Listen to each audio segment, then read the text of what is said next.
À l'origine, le REP de Casevillois est une idée du SNUIPP-FSU de l'Aveyron, la ZEP comme on disait à l'époque. Une idée au départ un peu folle, portée par les précurseurs de notre syndicat dans l'Aveyron.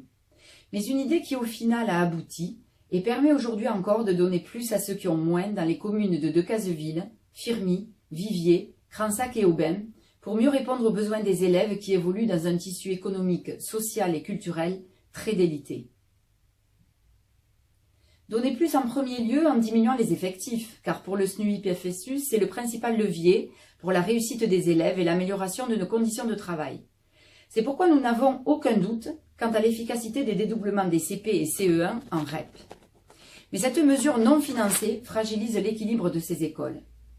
Nous revendiquons une diminution des effectifs dans toutes les classes de l'éducation prioritaire, avec un maximum de 20 élèves.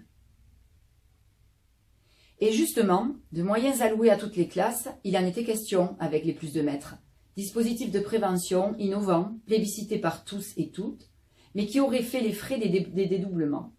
Le ministère doit nous entendre les enseignants et les chercheurs, et le réhabiliter.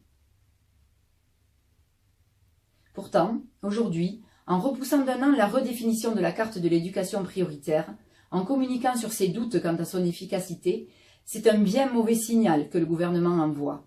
S'achemine-t-on vers le modèle anglo-saxon, une contractualisation avec chaque école, une affectation des moyens conditionnés aux résultats et directement liés aux évaluations? Un modèle auquel s'opposera le SNUIPP-FSU.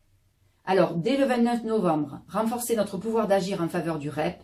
Dès le 29 novembre, votons pour les candidats du SNUIP et de la FSU.